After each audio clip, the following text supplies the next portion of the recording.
Hello everyone, so welcome and welcome back to my YouTube channel. I hope आप अच्छे होंगे, खुश होंगे, अपने घर में होंगे, अपने पेरेंट्स के साथ होंगे। तो आज मैं आपके लिए जो वीडियो लेके आई हूँ उसमें मैं इस बुक का रिव्यू करने वाली हूँ, क्योंकि मैंने इस बुक को 2 हफ्ते के आसपास पढ़ा है। और मुझे किसी सब्सक्राइबर ने बोला था, I think Nisha Sharma, I don't know her name, मैं यहाँ पे मेंशन कर दूँगी। उन्होंने मुझसे इस बुक का रिव्यू मांगा था, तो मैं हाजिर हूँ इस बुक का रिव्यू देने के लिए। और मैंने अच्छे से इसको गो थ्रू किया है, मैंने पढ़ा है और मैंने एनसीईआरटी के से भी इसको रिलेट करके देखा है, क्योंकि मैं स्कूल में टीचर हूँ। तो मैंने 6 to 10 क्लास की जो बुक्स हैं एनसीईआरटी की, एसएसटी की, मैंने वो पढ़ी हैं। तो मुझे पता है किस चैप्टर से कौन सा है, तो मुझे थोड़ी आसानी हुई ये चीज़ को एनालाइज करने में कि ये डीएसएसबी सॉरी ये एनसीईआरटी के अकॉर्डिंग है या नहीं। और इसकी अच्छी बात ये है कि ये सिर्फ डीएसएसबी के लिए है, जिसकी आप लोग या फिर मैं तैयारी कर रही हूँ। तो ऐसा भी नहीं है कि इसमें एक्स्ट्रा दे रखा है या फिर कम दे रखा है, इसमें इनफ कंटेंट दे रखा है। और इसका जो बुक कवर है वो कुछ ऐसा है, आप देख लो। ये एसडी पब्लिकेशन की है और जो इसका प्राइस है वो है, जो मेंशन है वो है, दिख रहा है 625। और ये मुझे मिली थी 400 में। ये मैंने मुखर्जी नगर से ली थी, वहाँ पे थोड़ा सही रेट मिल जाता है, तो मुझे 400 में पड़ी थी। और मैंने ये हिंदी मीडियम में ली थी, क्योंकि मुझे हिस्ट्री और जो पॉलिटी का पार्ट है, जो पॉलिटिक है, वो मुझे हिंदी में समझ आती है। बट येस, मुझे ज्योग्राफी में थोड़ी दिक्कत हो रही है, क्योंकि उसमें कुछ टर्म्स ऐसे होते हैं जैसे Tropic of Cancer, Tropic of Capricorn, इन सब को कुछ अलग ही बोलते हैं। जैसे रोटेशन हो गया, रिवोल्यूशन हो गया, उसको शायद रोटेशन को शायद घूर्णन बोलते हैं। तो हाँ, मुझे ज्योग्राफी में थोड़ी सी दिक्कत होती है, बट मैं फटाफट से गूगल कर लेती हूँ और उन वर्ड्स को साइड में करके लिख लेती हूँ, तो हो जाता है। जैसे हम और भी बहुत सारे वर्ड्स हैं जो मुझे अभी याद नहीं आ रहे हैं। तो हाँ, मुझे ज्योग्राफी में थोड़ी सी दिक्कत होती है, क्योंकि ये हिंदी मीडियम है। बट मुझे हिस्ट्री और मुझे पॉलिटी हिंदी मीडियम में बहुत अच्छे से समझ में आती है। तो ज्योग्राफी का पार्ट मैं स्कूल में पढ़ाती हूँ, तो मैं ज्योग्राफी का पार्ट वहाँ से भी कर लेती हूँ, मुझे फिर उसमें इतनी दिक्कत नहीं होती है। तो अगर मैं आपको इसका दिखाऊं, तो इसमें लिखा हुआ है, मतलब 2018 से लेकर 2014 तक, मतलब इस उल्टा लिखा है इन्होंने, इनको लिखना चाहिए था 2014 से 2018 तक, वह ठीक है। बट कमी यार ये है डीएसएसबी की, इस बुक की नहीं, डीएसएसबी की, कि डीएसएसबी ने टीजीटी मतलब टीचिंग एग्ज़ाम इतने लिए ही नहीं है, तो हमारे पास इतने सारे पीवाईक्यूज़ नहीं हैं। तो ये एक ड्रॉबैक है। अब मैं बुक दिखाती हूँ आपको बैक कैमरा करके। तो ये रही हमारी बुक एसटी पब्लिकेशन की, आवर एफर्ट्स एंड क्या लिखा है, योर सक्सेस, डीएसएसबी सामाजिक विज्ञान टीजीटी 2024 कंप्लीट पैकेज। इसमें सॉल्व पेपर्स हैं 2014 से 2021 तक की, 5 मॉडल पेपर्स भी हैं, 5 प्रैक्टिस सेट भी हैं, और एनसीईआरटी पे ही बेस्ड है। ये मैं एनालाइज कर चुकी हूँ। इसमें इतिहास मतलब हिस्ट्री, भूगोल, अर्थव्यवस्था, इसमें इकोनॉमिक्स भी है, जो अच्छी बात है, क्योंकि जो टीजीटी की तैयारी कर रहे होते हैं सोशल साइंस की, उनको ये दिक्कत होती है कि भाई हम इकोनॉमिक्स कहाँ से करें, तो यहाँ पे है। प्लस इसमें अच्छी बात ये है, इसमें पेडागॉजी भी है, क्योंकि पेडागॉजी के भी क्वेश्चंस आते हैं पार्ट बी में, तो ये भी है। और यहाँ पे लिखा है क्या है खास, एनसीईआरटी पर है बेस्ड, ये मैंने खुद चेक किया है। 2021 के क्वेश्चन पेपर हैं 18 से, बिल्कुल ठीक है। और ये है इनकी को फाउंडर, और रेट में आपको पहले दिखा चुकी हूँ 625, जो मुझे 400 में मिल गई थी। और अब चलते हैं इसके इंडेक्स की तरफ। तो यहाँ पे आपको मिल जाएगा इंडेक्स, मैं अच्छे से दिखा देती हूँ सो दैट आप लेने से पहले एक बार इसको गो थ्रू कर दो। जैसे कि 1 2 3 4 5 6 सॉल्व पेपर हैं इसमें, जैसे यहाँ 2014 का एक पेपर है, 18 के 3 हैं और 2021 के 2 सॉल्व पेपर हैं। अब यहाँ पे आपका जो स्टार्ट होती है ये होती है ज्योग्राफी से। जैसे कि आप देख सकते हैं विश्व का भूगोल, इसमें सौर मंडल है, पृथ्वी, इन सब ये सारी जो हैं आपकी यहाँ तक, पर्यावरण प्रबंधन, यहाँ तक आपकी ज्योग्राफी है। और यहाँ से आपके जितने भी ज्योग्राफी के आपने यहाँ से लेके यहाँ तक जो भी कंटेंट पढ़ा है, यहाँ से लेके यहाँ तक, इसके बाद इसको आपको टेस्ट करने के लिए यहाँ पे आपको अभ्यास प्रश्न मिल जाते हैं, मतलब आपको MCQs मिल जाते हैं, so that you can test yourself. इसके बाद हमारा शुरू हो जाता है हिस्ट्री, प्राचीन इतिहास, पाषाण काल, हड़प्पा, यहाँ से लेके आधुनिक भारत। हिस्ट्री का पार्ट बहुत लंबा है यार, हिस्ट्री बड़ी मुश्किल से कवर होती है। तो यहाँ पे हमारी हिस्ट्री ख़त्म हो जाती है, ये विश्व इतिहास से लेके, और ये जो हमारे पेपर में सबसे ज़्यादा पूछे जाते हैं, फ्रांसीसी क्रांति और रूसी क्रांति, मतलब French revolution and Russian revolution, ये भी है। और फिर इसके बाद आपको हिस्ट्री के जितने भी इन्होंने टॉपिक्स कवर किए हैं, इसके आपको अभ्यास प्रश्न मिल जाते हैं, MCQs मिल जाते हैं। फिर आता है आपका भारत का भूगोल। भारत का भूगोल समझ के आप ये पढ़ के आप ये मत सोचना कि यहाँ पे भी आपको ज्योग्राफी मिल गई है, ये ज्योग्राफी नहीं है, ये आपका पॉलिटी का पार्ट स्टार्ट हो जाता है यहाँ से। जैसे कि आप देख सकते हो विधायिका ज्योग्राफी में तो नहीं होती है, ऑब्वियसली पॉलिटी में होती है। तो यहाँ पे इन्होंने भारत का भूगोल, पहले जब मैंने इसको ऐसे ही देखा था तो मैं भी कंफ्यूज हो गई थी कि पॉलिटी का है, बट फिर मैंने इसको गो थ्रू किया, मैंने पढ़ा तो मुझे समझ में आ गया कि ये पॉलिटी का पार्ट है। पॉलिटी का पार्ट ख़त्म होने के बाद फिर आपको क्वेश्चंस मिल जाते हैं। आप लोगों ने एक चीज़ देखी, मतलब देखो कि यहाँ पे ज्योग्राफी का पार्ट भी कम है और यहाँ पे पॉलिटी का पार्ट भी कम है, बट आप हिस्ट्री देखो, हिस्ट्री यहाँ से शुरू हो रही है, ये पूरा पार्ट हिस्ट्री का है और इसके बाद यहाँ पे जाके हिस्ट्री ख़त्म हो रही है। तो हिस्ट्री कितनी लंबी पड़ेगी और बहुत भारी भी पड़ेगी। तो यहाँ से आपकी इकोनॉमिक्स शुरू हो जाती है। इकोनॉमिक्स यहाँ तक है आपकी, आप कंटेंट देख लो, उसके बाद आपको यहाँ पे इकोनॉमिक्स के अभ्यास प्रश्न मिल जाएंगे। फिर यहाँ पे हमारा शिक्षण शास्त्र, क्या बोल रही हूँ मैं, यहाँ पे हमारा शिक्षण शास्त्र शुरू हो जाता है। ये हमारी पेडागॉजी जाती है, जो ये है यहाँ तक। अगर किसी ने B.Ed अच्छे से करी है तो उसको पेडागॉजी में कोई दिक्कत नहीं होगी, क्योंकि मुझे तो दिक्कत नहीं होने वाली है, मुझे इतना पता है, क्योंकि मैंने C.Tet में भी पेडागॉजी अच्छे से पढ़ी थी। हाँ, सब्जेक्ट टू सब्जेक्ट वो वैरी ज़रूर करती है, बट हमने B.Ed में इतना पढ़ा है तो पेडागॉजी इतना मुश्किल नहीं है। बट अच्छी बात ये है इस बुक की कि इन्होंने पेडागॉजी दे रखी है, जो किसी भी बुक में नहीं मिलती है। बेसिकली इसमें PYQs मिलते हैं या फिर आपको वहाँ पे थ्योरी मिल जाती है, बट पेडागॉजी नहीं मिलती है। तो इस बुक की जो बेस्ट चीज़ है वो ये है। उसके बाद यहाँ पे आपको 5 मॉडल पेपर्स मिल जाते हैं, इनके आंसर्स भी गिवन है। उसके बाद यहाँ पे आपको मिलते हैं प्रैक्टिस सेट, इसके आंसर्स गिवन है, मतलब आंसर की तो सबके गिवन है। मॉडल पेपर्स की आपको एक्सप्लेनेशन गिवन है, बट जो प्रैक्टिस पेपर्स हैं इनकी एक्सप्लेनेशन आपको इसमें नहीं मिलती है, बट आंसर की मिलती है। ठीक है, तो मैं आपको एक बार दोबारा से इंडेक्स दिखा देती हूँ कि अगर आप ख़रीदना चाहो तो आप अच्छे से इसको एनालाइज करके पढ़ के तब ख़रीदो। और यहाँ पे 2 पेजों का इंडेक्स है। अब आ जाते हैं हम अपने PYQs पे। जैसे कि आप डेट देख सकते हो, 10/10/2021 का पेपर है।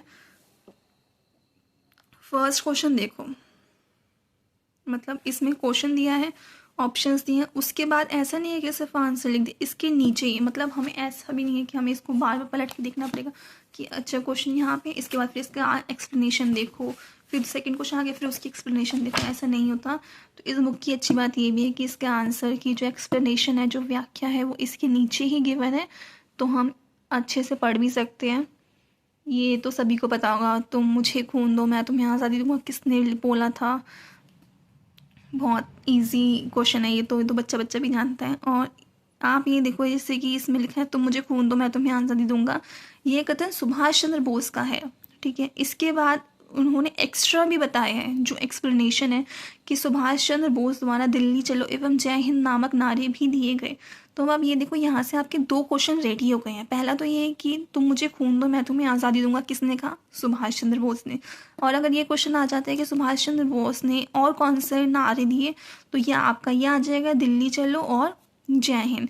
इसके बाद सुभाष चंद्र बोस के बारे में और भी दिया गया है कि उनके राजनीतिक गुरु वो किसको मानते थे और आध्यात्मिक गुरु किसको मानते थे, और सुभाष चंद्र बोस को नेताजी की उपाधि किसने दी थी, और महात्मा गांधी को राष्ट्रपिता किसने कहा था। मतलब आप देख रहे हो, सिर्फ एक ही क्वेश्चन से आपकी कम से कम 5 से 6 क्वेश्चन यहाँ पे आपके तैयार हो जाते हैं। तो अब हम चलते हैं अपने थर्ड क्वेश्चन की तरफ, जो आप ये पढ़ सकते हो। और आप ना PYQ से ये भी एनालाइज कर सकते हो कि किस टॉपिक से कितना आता है।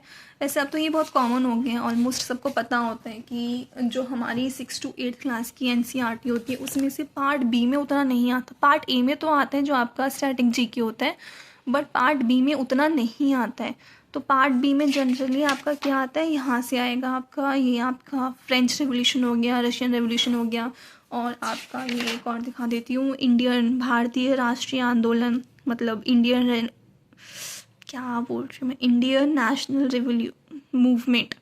ठीक है, तो हम सबको पता ही है जिन्होंने पढ़ रखा है कि ये कब से कब तक शुरू हुआ था। तो ये भी है, और मैंने इसको अच्छे से देखा।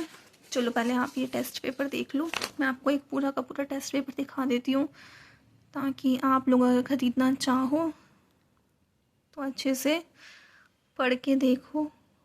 दिख रहा है ना? अब जैसे क्वेश्चन नंबर 7 देखते हैं, खिलाफत आंदोलन किसने शुरू किया?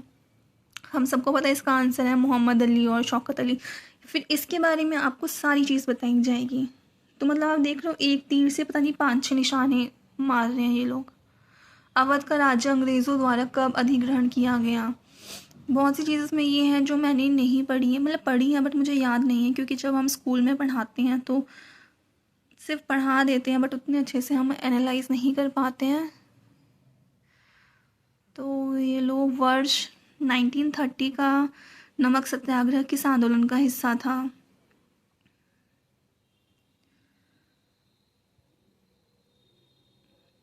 क्वेश्चन नंबर 16, यूरोप से अनाज का आयात किस? भूदान आंदोलन। क्वेश्चन नंबर 17, यहाँ पे मतलब इसमें एक टेस्ट में मैं बताती हूँ कितने पेपर दे रखे हैं एक मॉडल टेस्ट पेपर में। आई थिंक 100 तो होंगे, क्योंकि हमारा जो पार्ट B आता है यार वो 100 नंबर का तो आता ही है। 74 यहाँ पे ख़त्म है। ये देखो 100 क्वेश्चन पे यहाँ पे ख़त्म है। मतलब आपको एक पूरा पेपर दिया गया है और इसमें आपको पूरे 100 क्वेश्चंस दिए गए हैं, और आप यहाँ पे एनालाइज कर सकते हो कहाँ से कौन सा टॉपिक आता है। इसके बाद हमारा 2021 का पेपर शुरू हो जाता है। इसमें भी बिल्कुल सारी चीज़ें वही दी हुई हैं। तो मैंने आपको बता दिया था कि 6 दे रखे हैं। इसके बाद मैं आपको दिखाती हूँ हमारी ज्योग्राफी कहाँ से स्टार्ट होती है। डोंट वरी गाइस, अच्छे से एक्सप्लेन करूँगी अगर आपको, ताकि आप अच्छे से एनालाइज कर सको बुक खरीदने के लिए। तो यहाँ से हमारी ज्योग्राफी शुरू हो जाती है, विश्व का भूगोल। पहले ज्योग्राफी के बारे में बतिया हुआ है कि भूगोल ज्योग्राफी कहाँ से आया है, इसका मतलब क्या होता है, और हो सकता है ये पूछ भी लिया जाता है। इसके बाद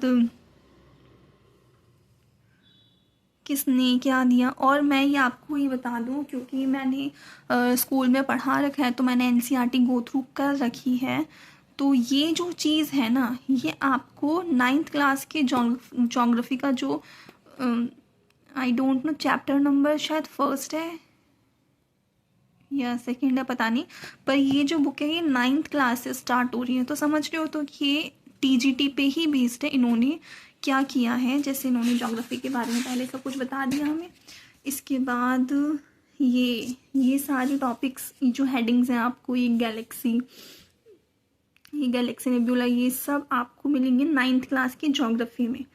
अगर आपको यकीन नहीं हो रहा तो आप 9th क्लास की NCERT है उसको ओपन करके देखना, आपको ये सारी हेडिंग्स मिलेंगी, इन सब के बारे में बताया जाएगा। और ये सब आपको ना 9th ऑनवर्ड्स ही मिलेगा, आपको 6th ऑनवर्ड्स ये सारी चीज़ें नहीं मिलेंगे। इसके बाद यहाँ पे एनसीईआरटी के फैक्ट्स भी दे रखे हैं और ये बहुत इंपॉर्टेंट है और बहुत सही भी है। और इसमें ऐसा नहीं है जो एनसीईआरटी की हमें कॉलम दिए होते हैं साइड में, बहुत इंपॉर्टेंट चीज़ दी होती हैं, तो वो वाली चीज़ें भी इसमें कवर की गई हैं। अब जैसे हम सौर मंडल के बारे में पढ़ते हैं, ये यहाँ से हमारा फर्स्ट चैप्टर शुरू होता है। मैं आपको एक और बार दिखाती हूँ, ये देखो हमारा फर्स्ट चैप्टर है विश्व के भूगोल का सौर मंडल। तो इसमें क्या है, 6th से लेकर 12th क्लास तक सौर मंडल मतलब सोलर सिस्टम के बारे में जो भी चीज़ें बताई गई हैं वो सारी एक ही जगह पे कवर है। अगर मैं आपको इन शॉर्ट बोलूँ कि आसान भाषा में अगर मैं आपको ये बोलूँ तो जैसे आप खुद के नोट्स बनाते हो, ये नोट्स बिल्कुल वैसे ही हैं। अब देखो ये तो हर कोई बता देता है कि हमें एनसीईआरटी पढ़नी होती है, बट हमें एनसीईआरटी कैसे पढ़नी होती है हमें ये कोई नहीं बताता। तो एनसीईआरटी हमें क्या पढ़नी होती है, जैसे कि मैं आपको बताऊं कि सोलर सिस्टम है, राइट। तो सोलर सिस्टम 6 में भी दिया होगा, 7th में भी दिया होगा, 8th में भी दिया होगा, 9th में भी दिया होगा। तो हमें क्या करना है, हम क्या करेंगे, हम 6 में भी सोलर सिस्टम का थोड़ा सा पार्ट पढ़ लेंगे, उसके बाद हम क्या करेंगे 7th में भी पढ़ लेंगे। बहुत से लोग क्या करते हैं, पहले 6th क्लास की अलग से नोट्स बनाते हैं जिसमें पूरी ज्योग्राफी कंप्लीट करते हैं, बट एनसीईआरटी ऐसे नहीं पढ़नी होती है। हमें एनसीईआरटी कैसे पढ़नी होती है, पहले हमें 6th to 12th क्लास की सारी बुक्स ओपन करनी होती है। जैसे फर्स्ट हम ज्योग्राफी को कवर कर रहे हैं, उसके बाद हमें कॉमन टॉपिक्स ढूंढने होते हैं, ठीक है। चलो ज्योग्राफी छोड़ो, मैं आपको इंडियन नेशनल मूवमेंट जो बहुत कॉमन टॉपिक है उसके बारे में बताती हूँ। अब जो इंडियन नेशनल मूवमेंट है वो 8th में भी दिया होगा, 9th में भी दिया होगा, 10th में भी दिया होगा, 11th में भी, 12th में भी, ऐसा सपोज करके चलते हैं, दे रखा है। तो अब हम क्या करेंगे, हमने 4 लाइनें इसमें 8th क्लास में पढ़ ली, फिर हमने 4 लाइनें 9th क्लास में पढ़ ली। तो इससे क्या होता है, हौच पौच होता है, प्लस आप ना कनेक्ट नहीं कर पाते हो। अच्छा आपने अभी थोड़ी देर पहले ये पढ़ा था, अब आपके पास इंडियन नेशनल मूवमेंट आ गया। तो इसमें क्या दे रखा है, हमें एनसीईआरटी कैसे पढ़नी होती है कि आपने सारी इंडियन नेशनल मूवमेंट निकाल ली बुक में से, 8th क्लास की बुक में से, 9th क्लास की बुक में से, 10th क्लास की बुक में से, फिर उसके एक नोट्स बनाए। तो क्या होगा, आपका जो इंडियन नेशनल मूवमेंट है वो एक जगह पे कवर हो जाएगा। तो ऐसा ही इस बुक में दे रखा है। अब सन के बारे में 6 से लेकर 12th क्लास तक जो भी चीज़ें सन के बारे में बता रखी होंगी सारी की सारी चीज़ें कवर हैं। प्लैनेट्स के बारे में 6 से लेकर 12th क्लास तक जो भी बता रखा है सारी एक ही जगह कवर है। सारे प्लैनेट्स के बारे में, मरकरी, वीनस, अर्थ, सब के बारे में अच्छे से एलाबोरेट करके यहाँ पे बताया गया है। देखो एनसीईआरटी की जगह तो देखो मैं बताऊँ कोई नहीं ले सकता, बट यस जिसने एनसीईआरटी नहीं पढ़ी है, जिसके पास टाइम नहीं है, तो वो इस बुक के लिए ज़रूर जा सकता है। अब ये देखो हमें सब इसमें दे रखा है कि ये कितना रिवोल्यूशन लेता है, कितना रोटेशन लेता है, ये सन, मून, सैटेलाइट, चंद्रयान 2, प्लैनेट्स, सब के बारे में, इवन एनसीईआरटी के फैक्ट्स भी इसमें गिवन है। सारी की सारी चीज़ें यहाँ पे गिवन है कि आपकी पृथ्वी की आयु कितनी है, उसके बाद आपका क्षेत्रफल कितना है, ये सब दे रखा है, सब का सब। और जैसे मैंने आपको ये बताया था घूर्णन, इसका मतलब मुझे समझ नहीं आ रहा तो मैंने बताया था रोटेशन, रिवोल्यूशन, लैटिट्यूड, इवन इसमें इमेजेस भी गिवन है, बहुत सारी चीज़ें। अगर आपके पास टाइम कम है, जो कि टाइम कम है ही, तो हम क्या कर सकते हैं, इस बुक के साथ 110% जा सकते हैं। और मैं आपको एक और चीज़ बताऊं जो मैंने अच्छे से गो थ्रू किया था,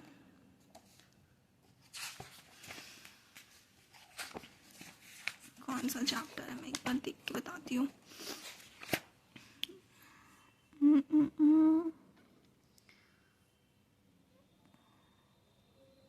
आई थिंक ये रहा, भारत की खनिज।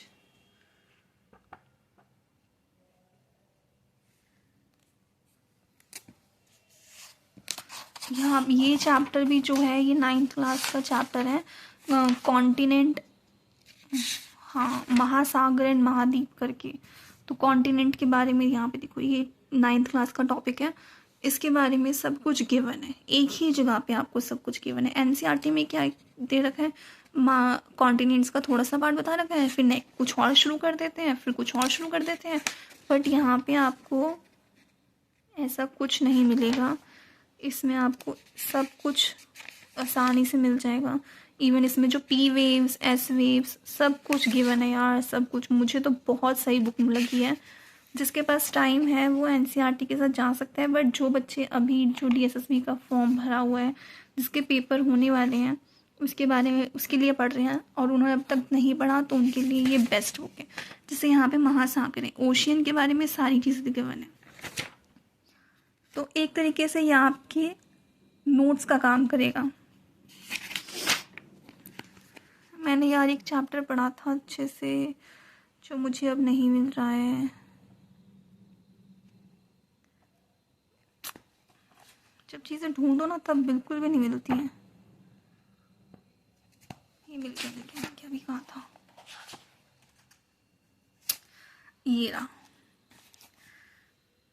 अब इसमें क्या है, ये आपको जो ऊर्जा संसाधन है ये आपको 6th में भी मिलेगा, 7th में भी मिलेगा, 8th में भी मिलेगा, और 9th में तो गिवन है ही है, क्योंकि मैंने 9th क्लास से ही इसको देखा था। देखो भारत के खनिज, ये आपको 6th क्लास से स्टार्ट हो जाते हैं। मिनरल रिसोर्सेज 6, 7, 8, 9, 10 सब में मिलेंगे आपको।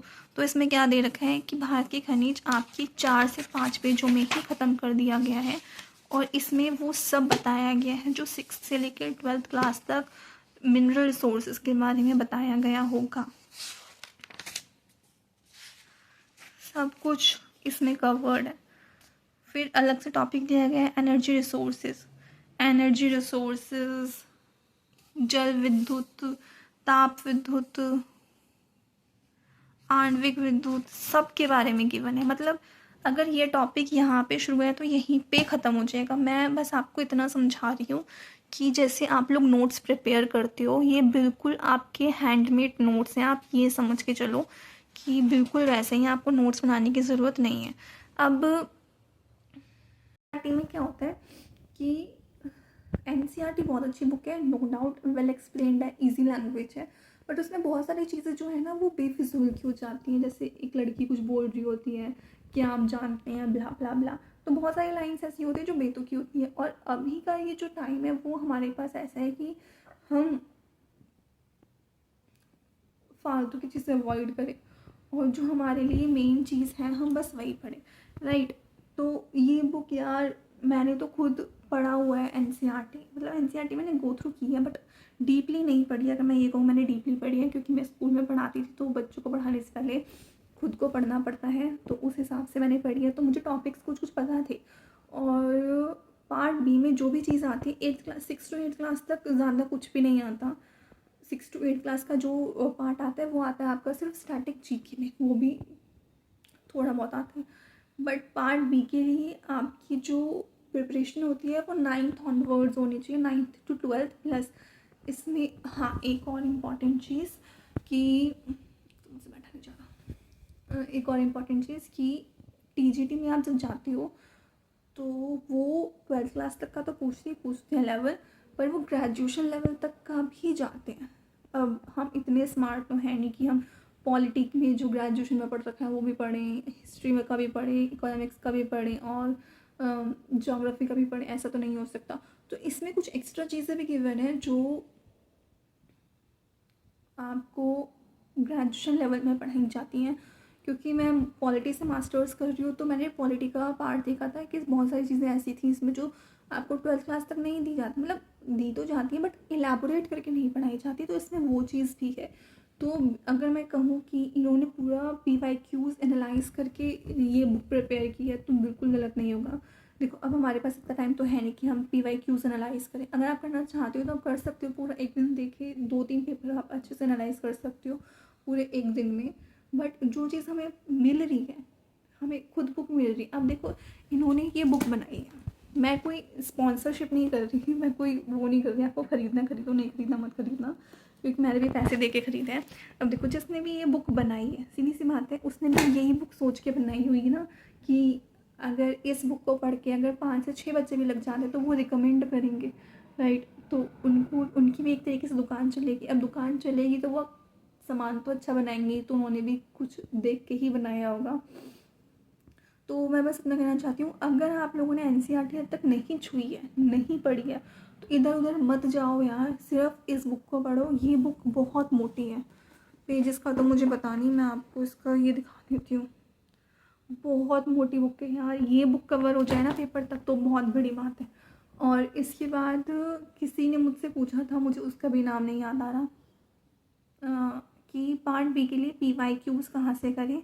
तो मुझे किसी ने कमेंट सेक्शन में बोला था YCT, तो मैंने YCT सर्च करके देखा, that is youth publication if I am not wrong.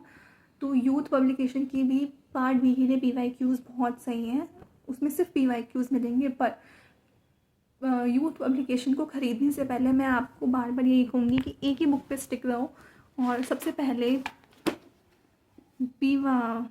Youth publication ख़रीदने से पहले आप सिर्फ ये बुक है इसको कंप्लीट करो। जब आपकी ये बुक अच्छे से कंप्लीट हो जाए, कम से कम 2 से 3 बार, तब जाओ आप यूथ पब्लिकेशन पर।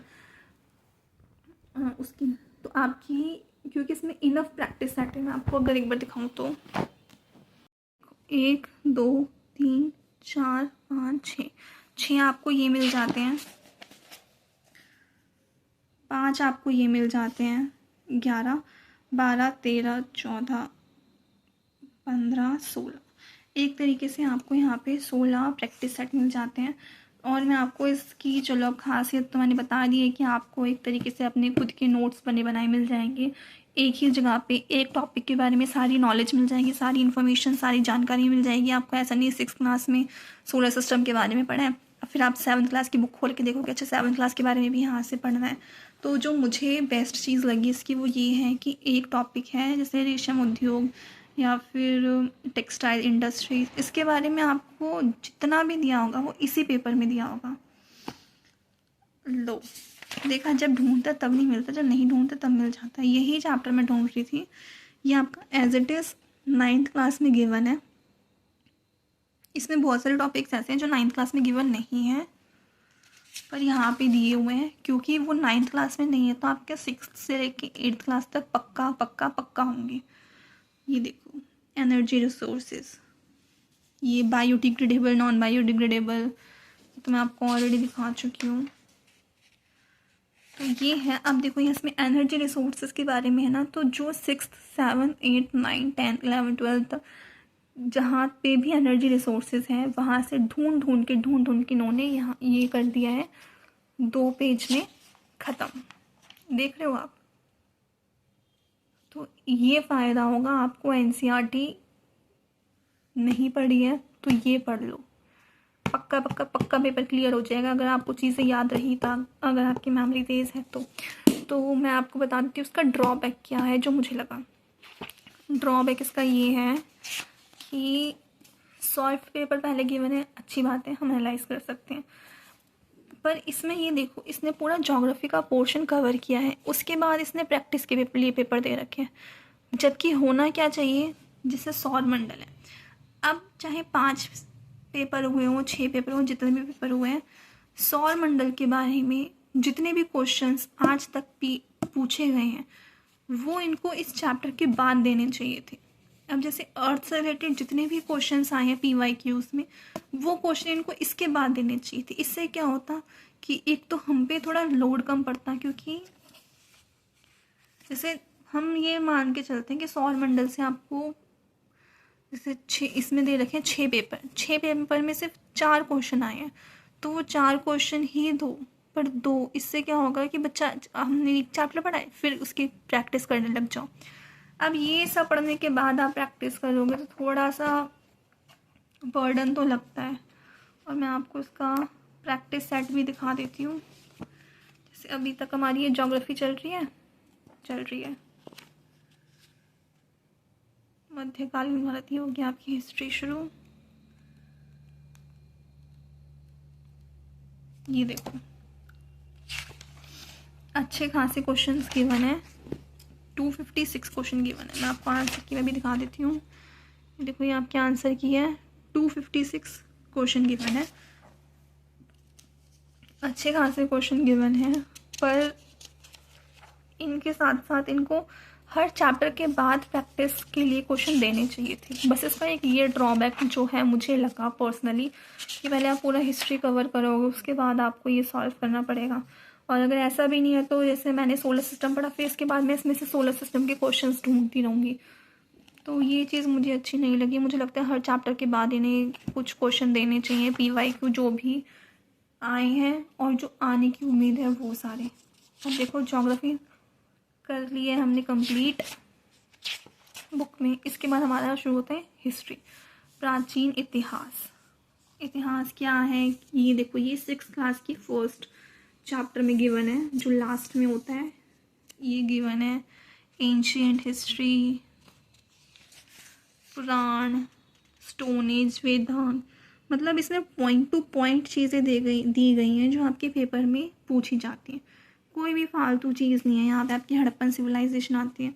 अब हड़प्पा के बारे में 8th क्लास तक जो भी आप पढ़ोगे वो आपको इसी एक ही जगह पे मिल जाएगा। यहाँ पे मोहनजोदाड़ो, ये सब आपको यहीं पे मिल जाएंगे। वैदिक सिविलाइजेशन, सब सारा कंटेंट आपको एक टॉपिक के बारे में एक ही जगह मिल जाएगा। ये इसकी है अच्छी चीज़ या फिर ये बेस्ट पार्ट, क्योंकि टाइम नहीं है तो अब आप इसको खुद के नोट्स नहीं बना सकते, सर्च नहीं कर सकते। सबसे ज़्यादा पूछा जाने वाला मैं आपको चैप्टर दिखा देती हूँ, इंडियन नेशनल मूवमेंट, राइट, ये है। अब इंडियन नेशनल मूवमेंट में क्या है, आपको किससे पहले ये किसान आंदोलन, ये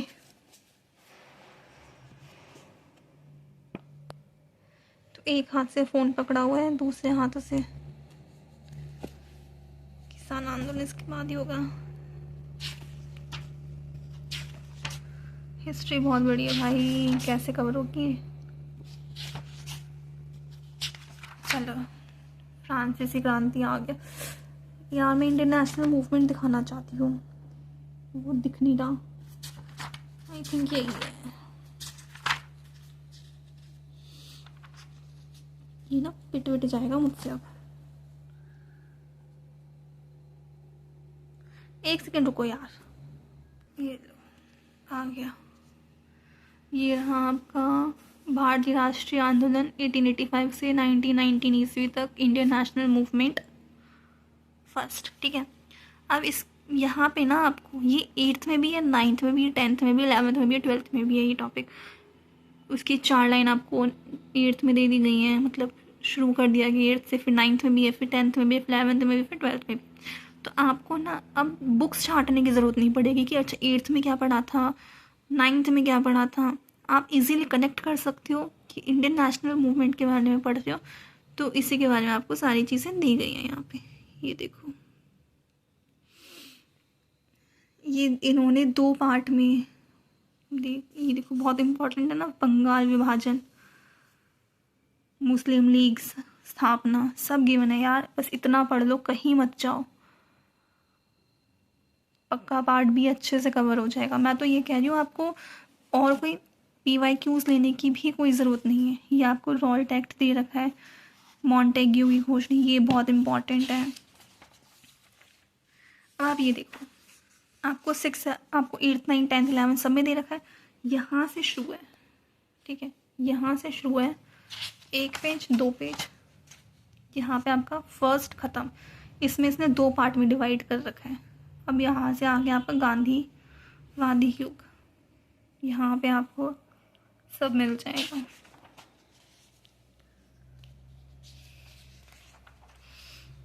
तीन पेज में आपका ये ख़त्म। कुछ टॉपिक्स हैं, जैसे ये हो गया, ये उतना इम्पोर्टेंट नहीं है तो आप ये छोड़ सकते हो अगर आपके पास टाइम नहीं है तो बहुत सही बुक है जो मुझे ठीक लगी। सारे वॉइस रॉय, गवर्नर, सब के बारे में गिवन है।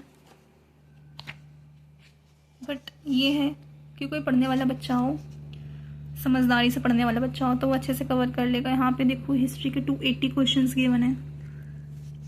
इसमें भी बस यही है कि हर चैप्टर के बाद आपको क्वेश्चन देने चाहिए। तो जैसे इंडियन नेशनल मूवमेंट है, उसमें से कैसे क्वेश्चन पूछे जाते हैं, क्या क्वेश्चन पूछे जाते हैं, तो हमें इसमें से ढूंढना नहीं पड़ता है ना, एक ही जगह हमें सारी चीज़ें मिल जाती हैं। तो वो मुझे थोड़ा सा लगा यहाँ पे कि एंड में ना देके इनको बीच बीच में देना चाहिए था।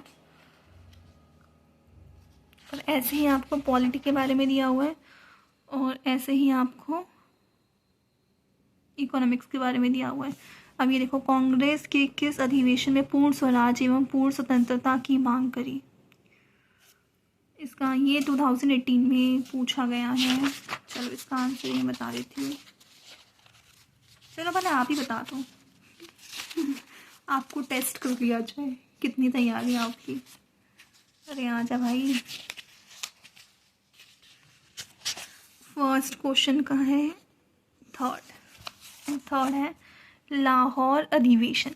चलो आपसे एक और क्वेश्चन पूछ लेती हूँ जो इसमें नहीं है, कि पूर्ण स्वराज की मांग करी किसने थी? देखो मुझे तो पता है पर मैं चाहती हूँ कि आप बताओ। चलो मैं आंसर बता देती हूँ, लाला लाजपत राय ने। अब ये बताओ मैं ठीक हूँ या नहीं, ये मुझे कमेंट में बताना, ठीक है? तो मैंने आपको इस पूरी बुक का रिव्यू दे दिया है, इसमें पेडागॉजी भी है। अच्छा एक चीज़ और, मॉडल टेस्ट पेपर दिखाने थे ना आपको, वेट अ सेकेंड।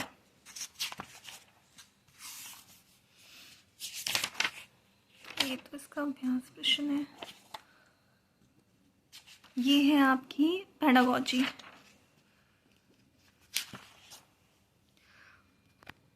बहुत अच्छे से दिखा रही हूँ, अच्छे से देख भी लेना, मेरी मेहनत बस वेस्ट ना जाए। ये कौन सा है? ये देखो, ये आ गया आपका model paper. 5 model paper given है, ठीक है? अब देखो ये फर्स्ट क्वेश्चन आप अच्छे से पढ़ लो। हिंदू और मुस्लिम दोनों सदस्य वाले द यूनाइटेड इंडियन, इसकी एक्सप्लेनेशन भी गिवन है। मैं आपको यही चीज़ दिखाना चाहती हूँ कि जो मॉडल टेस्ट पेपर है और जो वो है इनकी, ये देखो ये रहा आंसर की, ये रहा इसका एक्सप्लेनेशन, ठीक है? ये आपके 5 हो जाएंगे। इनकी तो एक्सप्लेनेशन दे रखी है, देखो संकेत एवं हल, पर जो प्रैक्टिस सेट है ना उसकी आपको एक्सप्लेनेशन इसमें नहीं मिलेगी। यहाँ पे आपके 5 खत्म हो जाते हैं। हाँ देखो यहाँ से आपका शुरू होगा प्रैक्टिस। अभी देखो यहाँ आपका होगा प्रैक्टिस 1 क्वेश्चन, इसकी आपको इसमें एक्सप्लेनेशन नहीं मिलेगी, और नहीं भी मिली तो कोई बहुत बड़ी बात नहीं है। ये देखो यहाँ पे इसकी सिर्फ आंसर की गिवन है, यहाँ पे आपका दूसरा प्रैक्टिस सेट कंप्लीट हो जाता है। ऐसे करके आपको 6 प्रैक्टिस सेट गिवन है। सिर्फ ये पूरी बुक रट के चले जाओ, पक्का पार्ट डी में अच्छे नंबर आ जाएंगे। देखो 5 प्रैक्टिस सेट इसमें गिवन है। मैं जितना अच्छे से इस बुक का रिव्यू कर सकती थी मैंने कर लिया। अगर इस बुक को लेके आपके पास और भी कोई डाउट है तो आप मुझे कमेंट में बताना, मैं दोबारा से उसका एक वीडियो बनाऊंगी जिसमें आपको जो आपकी जो क्वेरीज हैं वो सॉल्व कर दूंगी इस रिगार्डिंग दिस बुक। तो खुजली इतनी मचती है, ठीक है? तो मेरे हिसाब से ये बुक बेस्ट है, और मैं तो ये बोलूँगी आपको पार्ट बी के PYQs की जो यूथ पब्लिक लेनी है तो यूथ पब्लिकेशन लो, अगर आपकी पूरी प्रैक्टिस हो रखी है। और अगर आप मेरी तरह हो जिसकी प्रैक्टिस नहीं हो रखी है तो आप इस बुक के साथ जा सकती हैं। और PYQs यूथ पब्लिकेशन की तभी खरीदना जब आपकी ये बुक कम से कम 2 से 3 बार कंप्लीट हो जाए, क्योंकि इसमें इनफ क्वेश्चंस गिवन है। मतलब आप ये मान लो हमारे पास 16 PYQs, solve paper, practice set सबको मिला के 16 टेस्ट पेपर हैं। और अगर आप ये सारे क्वेश्चंस कर लो तो आपके पक्का पक्का पक्का पक्का पक्का अच्छे नंबर आ जाएंगे। सो या that's it for today's video. अगर और भी कोई क्वेश्चन हो तो कमेंट में डालना, एक और बार न्यू वीडियो बनाऊंगी इसी के टॉपिक के रिगार्डिंग।